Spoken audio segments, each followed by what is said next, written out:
I'm going to learn how to taste whiskey because I've been doing it wrong all these years, by knocking it back in one. Apparently that's not right, is it? It's not right. I mean, to be fair, it depends on the scenario. I'm sure there are situations in which one may like to knock back a whiskey quickly, but if you want to taste the subtleties and the complexities, it ain't gonna happen if you do it as a shot. Okay. Yeah. Tell me how. What should I be doing? So if you, and we see it all the time, we see it in movies, right? Oh, somebody, it's like, well, it could be anybody nowadays. It could be a female, a male, whoever it is. They are in a bar and they get that shot of whiskey and boof, back it goes.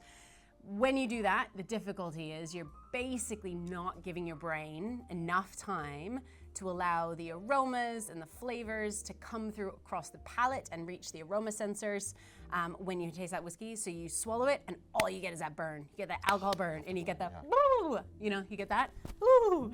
And then that's why loads of people at the end of the day say, yeah, I can't drink whiskey. It gave me the hangover the next day. And I feel like whiskey gets a bad rap because people do a shot of it after like 9 pints. Drink responsibly. Yeah. And Don't try that at home. Yeah.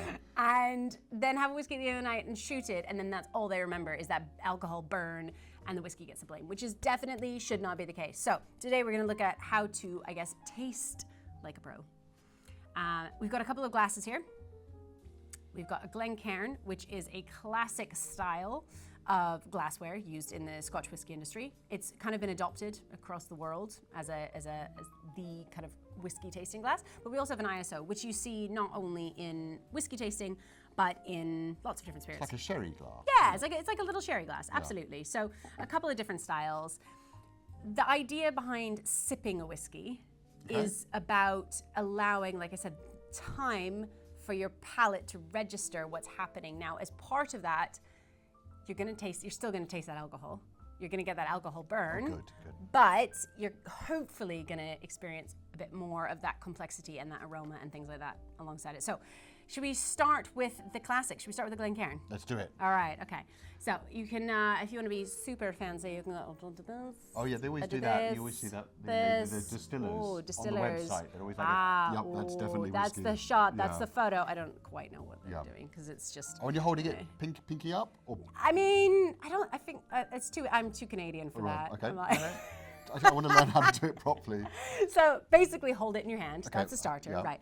Now you can give it a little swirl. Swirling is gonna open it up slightly, in as much as it's gonna allow some of those aroma compounds to start mixing up, trying to escape from the glass. So you're gonna just nose. But when you nose the whiskey, so we're talking about tasting today mostly. I'm gonna talk about aroma in another segment, another video. But when you do this, it can help to keep your mouth open a little bit, slightly. Like fish. Yeah, it doesn't have to be quite so dramatic. Sorry. But I like the drama. And what that happens is the alcohol isn't just going straight up your nose. So you're actually allowing the air to circulate when you're kind of not creating just this, like, if you do that, you get a bit more of the burn. Okay. Keep your mouth open. So sort of smell gently. Smell gently. Don't take a bit. Yeah. Don't do that. I mean, if you want to, you can. Yeah, no. But wow, that's like punchy straight to the nose. All right, so give it a nose. And then when you have a taste, pop it on the palate. I have heard certain people say, keep it on the palate for as many seconds as years it's aged. But this is a 15-year-old single malt, and I don't necessarily want to keep it on my palate for 15 seconds. But 3, 4, 5 seconds, give it enough time when you have a sip to actually notice.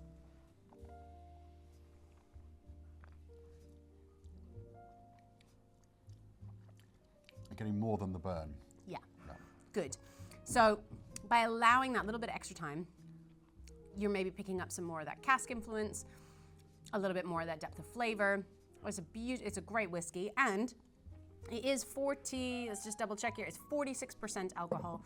So when something is that strong, you are gonna taste alcohol. It's gonna have booze to it, but hopefully, as it sits on your palate, your salivary glands start working, it naturally washes down your whiskey a little bit. And then, are you still getting a little, Yeah, little nice, bit. yeah. Get a bit more. So that's a Glencairn. The shape of it is meant to help mimic, or not mimic, but give you the best possibility of having something in that base of the glass and then slowly allowing some of that aroma to come up. But as I said, we've got this ISO, so let's do a little compare. What I quite like and about it contrast. is it's got quite a heavy bottom, so it's It harder does. to knock over. So, And if you knock it over, I'm very clumsy. So. let's see, I'm going to do this really gently because I've done this many times in a much more dramatic fashion. It doesn't spill out of your glass. They really know what they're doing at Glencairn. So that was this isn't sponsored by Glencairn, by the way. But that's a big thing. So when you're actually tasting whiskies, and maybe you're trying a few at a time, if you do knock one over, it does tend to not then spill out of your glass, clever. which is very handy. That will not happen if you do that with Okay, a not glass, with so don't knock this one. All right, so as you can see, a little bit more concentrated in terms of the shape of the glass. So it does, and actually this could be a little good moment to do a little comparison. So I think with this one, you get more, it's more spirity, whereas this one I feel like you get more non-spirity stuff, but that might just be my my amateurish nose. no, absolutely. I mean, I think you're getting a lot. There's actually quite a lot of fruit coming through now, Yeah, but that I also thought. might be how long you've had it in the glass for. So another thing with whiskey is did you literally just pour it in that glass, or has it been sat for a little while? Because as it's sitting, it's also kind of figuring out the world around it outside of the Like bottle. a newborn baby. Exactly. Just- it's like, oh, you're taking where it am all I? in, taking Yeah. it all in. I'm no longer in a bottle. Oh, yeah. No. Very nice. So, but for me, the taste is slightly different when you have the two different glasses. I'm personally getting a lot more of the cask characteristic at the minute. But again, that's not going to be the same for every whiskey. It's just a way to say, look, depending on the shape of your glass, you're probably going to pick up different aroma compounds. You're probably going to maybe even get a slightly different experience on the palate as well. Because remember, most of the work that our palate is doing is also, it's our nose. Our nose is picking up all those amazing aromas. The palate is picking up the sensations. So that's the other thing. When you sip it too quickly and it goes across your palate, you're getting sensation. You're not getting the flavor and aroma because that is being unlocked as it sits there and as your brain has time to process those aroma compounds, which are going kind of to your olfactory glands, which are behind your nose. Take it slowly to get slow. the aromas. Take it slowly. Yeah, It's we'll make a taken note of that. 15 years minimum to get to you. What were you doing 15 years ago, Henry? Oh, I can't remember. Yeah, that was during my the wilderness years. During your youth, back in your youth. Yeah. Well, this has been sat in a warehouse in Scotland in the Highlands for a very long time. So I always say, yeah, give it the respect it deserves. Take your Okay. time with it. Now, I've got another type of glass here, which you'll see. This is more like it. This is more the Mad Men Yeah. style, This isn't is it? what I Yeah. have at home. And you know, I do as well. So I often do not sit at home and drink whiskey out of a Glencairn. It depends on the whiskey, but a lot of times I will have a beer and probably a bourbon on something like this. And that's what we have in this glass here. Larceny bourbon. Nice. So this is a rocks glass. It's a nice chunky vessel, and that's why it's really nice to put a large chunk of ice in it. Now, it's the ice cube is ever so slightly diminishing as we stand here and chat about it. But I always say, get one piece of ice rather than lots of little pieces of ice. You want something that's going to be slow melting so that your drink doesn't become too watered down. If you put two small little ice cubes in it, they're going to melt really quickly, and your bourbon or whatever you choose to put in this glass is going to be really watery. And not even very cold. Exactly. Just a bit tepid and watered down, which isn't that pleasant. So I say get a nice chunky bit of ice. Nowadays, go on any of the major online retailers out there, buy yourself an ice cube Master tray. Malt even stock has things like that. has 6 large cubes in it. Keep it in your freezer. Easy peasy, lemon squeezy.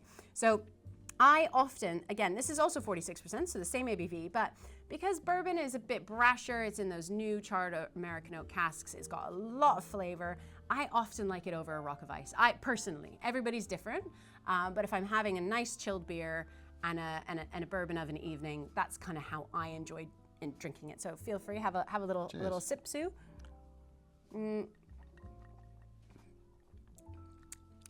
God, it's really nice. Yeah. It's very gentle, isn't it? You're getting a lot of sweetness, a lot of the cask influence there.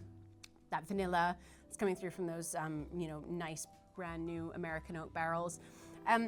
Ice basically it stops you tasting as much of the alcohol.